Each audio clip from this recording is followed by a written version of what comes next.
Hello students, open page number 12 in your drill exercise book, this one.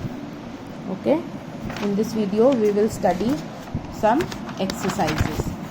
So first exercise is drill exercise number 10.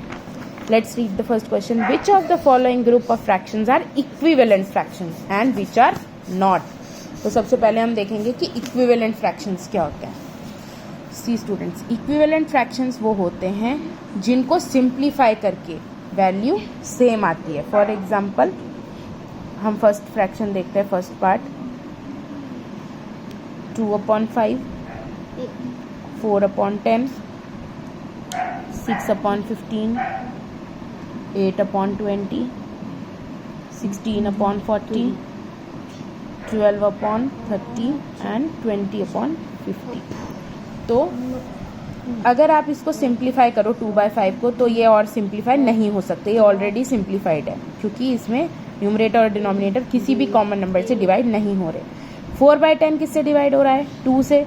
2 से 4 भी divide हो जाएगा, 2 से 10 भी divide हो जाएगा. 2 2 ज़ा 4, 2 5 ज़ा 10. तो इसकी क्या वैल्यू आ गई? 2/5. 6 और 15 3 से. 3 2 ज़ा 6, 3 5 ज़ा 15. इसकी भी 2/5 वैल्यू आ गई. 8 और 20 2 से डिवाइड हो रहे हैं. 4 और 10 फिर से 2 से डिवाइड हो रहे हैं. इसकी क्या वैल्यू आ गई? 2/5. 16 और 40 8 से डिवाइड हो रहे हैं. क्या वैल्यू आ गई? 2/5. 6 2/5. 0 से 0 कट गया, 2/5. इन सब की क्या वैल्यू आ गई? 2/5 2/5 2/5 2, सब की 2/5. तो इसका मतलब ये इक्विवेलेंट फ्रैक्शंस हैं. They are equivalent fractions. तो इक्विवेलेंट फ्रैक्शंस हमें क्या होते हैं, क्या समझ में आया है? जिनको सिंप्लीफाई करके सेम वैल्यू आए. इन सब की वैल्यू 2/5 है.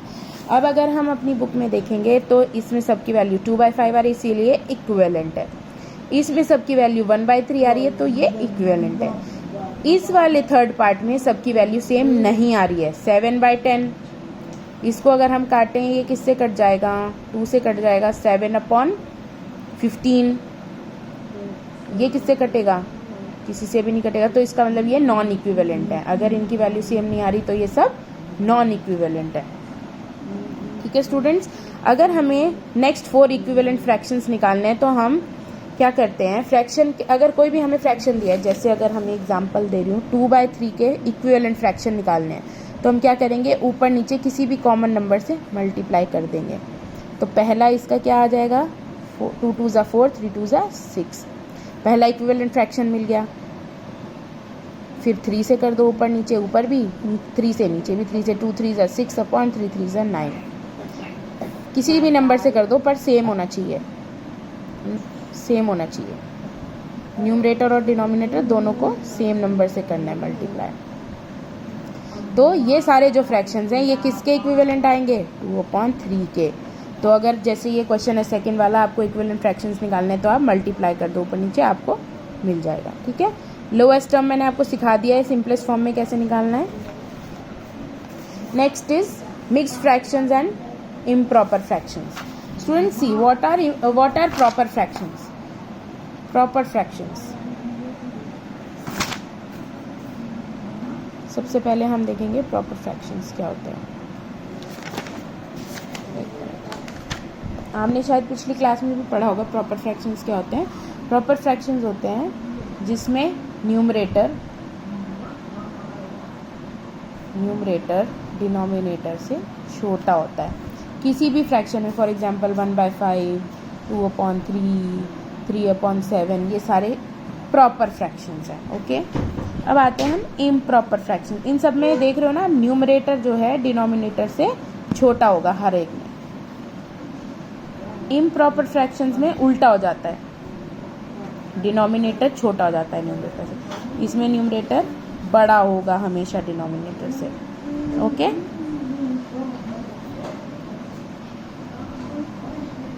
ये क्या एग्जाम्पल है? Improper fractions. ठीक है. लेकिन इन दोनों में एक चीज़ कॉमन होती है कि जो फ्रैक्शन की वैल्यू होती है, कोई भी पूरा फ्रैक्शन हो, ये सब हो, क्या होता है, ये सब की वैल्यू 1 से कम होती है हमेशा। इसको अगर सॉल्व करोगे आप, या सॉरी, प्रॉपर फ्रैक्शन में हमेशा वैल्यू 1 से कम होती है, इम्प्रॉपर में 1 से ज़्यादा होती है फ्रैक्शन की वैल्यू। ठीक है। अब मिक्स्ड फ्रैक्शन कौन से होते हैं? मिक्स्ड फ्रैक्शन इम्प्रॉपर फ्रैक्शन से बनते हैं। जैसे अगर 3/2 है, इसको मिक्स्ड फ्रैक्शन में कैसे कन्वर्ट करेंगे? 3 को 2 से डिवाइड कर दो, 2 1 = 2, क्या आ गया यहाँ पे 1, तो यहाँ पे आ जाएगा क्वोशंट। ये क्या है? Quotient, remainder, divisor. Mixed fraction बनाने के लिए हम क्वोशंट लिखते हैं, यहाँ पे रिमाइंडर लिखते हैं, यहाँ पे डिवाइज़र लिखते हैं। तो इस वाले का क्या आ जाएगा? क्वोशंट कितना है? 1, रिमाइंडर कितना है? 1, और डिवाइज़र कितना है? 2। तो मिक्स्ड फ्रैक्शन, इम्प्रॉपर फ्रैक्शन से मिक्स्ड फ्रैक्शन कैसे बनते हैं? डिवाइड करके। ओके, तो ये वाली एक्सरसाइज आपकी एक्सरसाइज नंबर 11 यही है। अब फ्रैक्शंस को असेंडिंग ऑर्डर और डिसेंडिंग ऑर्डर में कैसे कन्वर्ट करते हैं? पहले सबके डिनोमिनेटर को सेम कर लो। यहाँ पे डिनोमिनेटर 4 है, 4 है, 8 है, 8 है, तो इनको भी 8 बना लेते हैं। 4 को 2 से मल्टीप्लाई करेंगे 8 बन जाएगा, ऊपर भी 2 से मल्टीप्लाई कर दो, नीचे भी इस वाले 4 को भी 8 बना लो, तो ऊपर भी 2 से। ये क्या आ जाएगा? 2/8, 6/8, 3/8, 5/8। अब सबके डिनोमिनेटर सेम हो गए। अब इनके जो न्यूमरेटर हैं उनके हिसाब से असेंडिंग ऑर्डर में लगा लो। सबसे पहले आ जाएगा 2/8, फिर आ जाएगा 3/8, फिर आ जाएगा 5/8, फिर आ जाएगा 6/8। ऐसे ही ये करना है। डिसेंडिंग ऑर्डर के लिए भी सेम करना है। पहले डिनोमिनेटर सबके इक्वल कर दो और फिर इनको डिसेंडिंग ऑर्डर में लगा दो न्यूमरेटर के हिसाब से। ये आपके इम्प्रॉपर फ्रैक्शन और मिक्स्ड फ्रैक्शंस हैं। इनको आप जब सॉल्व करोगे तो इनकी वैल्यू निकालने के बाद आपको ये बताना है कौन सा बड़ा है कौन सा छोटा है। एक एग्जाम्पल मैं आपको बता देती हूँ। जैसे फर्स्ट एग्जाम्पल है 13/3 एंड 4 1/4। ओके, तो 13/3 को तो हम और ज़्यादा सॉल्व नहीं कर सकते। 4 1/4 को कैसे सॉल्व करेंगे? इसको सॉल्व करेंगे 4 + 1/4, फिर इसका एलसीएम ले लेंगे, नीचे पूरा 4 आ जाएगा। 4 4 = 16 + 1 कितना आ गया? 17/4। तो अब आपको ये बताना है कि 17/4 बड़ा है या 13/3 बड़ा है। ये आप कैसे बताओगे? दोनों के न्यूमरेटर को डिनोमिनेटर को सेम कर लो।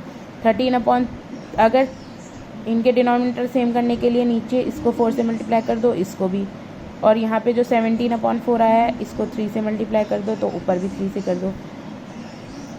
13 4 =